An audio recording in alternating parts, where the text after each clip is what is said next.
Lizzie présente Le Grand Secret de René Barjavel, lu par Carole Franck.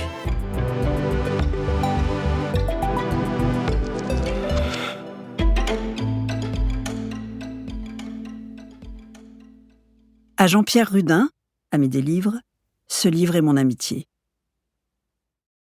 Partie 1, comme une Jeanne d'autrefois. Le 17 janvier 1955, un peu après 11h du matin, le pandit Nehru, Premier ministre de l'Inde, ouvrit la séance de ce qu'on nommerait en France un Conseil des ministres. Il mit immédiatement en discussion les mesures à prendre pour parer à la famine qui ravageait le Bihar. Cette grande plaine du nord de l'Inde n'avait pas reçu une goutte de pluie depuis 3 ans. Sur sa terre craquelée, les gens et les bêtes perdaient peu à peu l'eau et la chair de leur corps et devenaient squelettes avant de mourir. Ce qu'il fallait faire, c'était simple, irriguer le Bihar avec les eaux du Gange. Cela demanderait un demi-siècle. Distribuer de la nourriture, on n'en avait pas. Prier pour que la pluie tombât, on priait depuis toujours. À 11h30 à peu près, un appel téléphonique parvint de Bombay pour le chef du gouvernement. Son premier secrétaire le reçut et répondit qu'il ne pouvait pas déranger le Premier ministre pendant le conseil où l'on examinait de graves problèmes. L'homme qui était à l'autre bout du fil, et dont le secrétaire connaissait bien le nom, répondit qu'il n'y avait rien de plus grave et de plus important au monde que ce dont il fallait, de toute urgence, qu'il entretînt Nehru.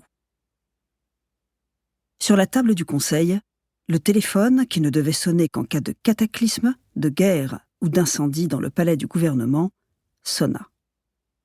Nehru décrocha et écouta pendant que les ministres le regardaient, étonnés et inquiets.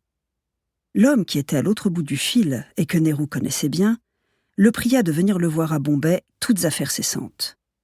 Il n'y avait rien de plus grave et de plus important au monde que ce dont il fallait, de toute urgence, qu'il l'entretînt seul à seul. Pour un Indien, la mort n'est pas un événement important ni déplorable, ni celle des autres, ni la sienne. La mort est seulement la fin d'une des étapes successives du long voyage des réincarnations. L'âme n'aboutit enfin à la paix qu'après avoir été purifiée par les souffrances d'une suite de vies plus nombreuses que les feuilles d'une forêt. Devant cette infinité d'épreuves que chacun doit traverser, la plupart des Indiens se résignent et supportent avec patience les grands et les petits malheurs de leur existence présente, une parmi des millions d'autres qu'ils ont encore à subir. Un certain nombre essaient de sortir de la fatalité des vies innombrables en se débarrassant de toutes impuretés par le jeûne, l'ascèse, la méditation et les exercices, jusqu'à ce que le grossier caillou de leur âme soit devenu assez subtil pour traverser les murs du tunnel des réincarnations.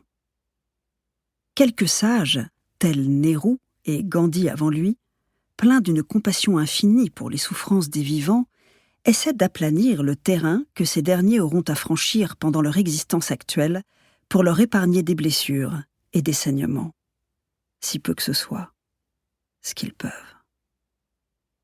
Ce que l'homme, au bout du fil, avait à dire à Nehru était si grave qu'il ne voulait pas courir le risque qu'un seul mot fût surpris au téléphone. Il demandait au pandit de venir, sans perdre une minute. Le sort du monde, et peut-être plus, dépendait de la diligence qu'il mettrait à venir et à prendre ensuite les décisions. Nehru raccrocha et resta quelques instants silencieux. Il était vêtu d'une tunique blanche et portait, à la 3e boutonnière à partir du col, une rose rouge. Ses ministres le regardaient et attendaient en silence qu'il voulût bien parler. Sans regarder personne, il réfléchissait, un très mince sourire demeurant sur ses lèvres, marque de sa constante courtoisie. Il souriait même en dormant, dans la nuit la plus noire, par courtoisie envers la lumière et envers son contraire. Enfin, il regarda les hommes réunis autour de la table et s'excusa de devoir les quitter. Pour des raisons d'ordre privé, il devait se rendre à Bombay sans perdre une minute. Qu'il veuille bien poursuivre sans lui l'examen des problèmes du billard. Il sortit, et ils poursuivirent. Et le billard continua à se dessécher, et il n'aurait rien fait d'autre si Nehru était resté assis. L'avion personnel du Premier ministre volait vers Bombay. L'homme auprès de qui il se rendait était un vieillard, un ami de son père. Nehru éprouvait... Nous espérons que vous avez apprécié cet aperçu. Pour continuer à écouter ce livre audio sur Google Play Livres, utilisez le lien dans la description de la vidéo.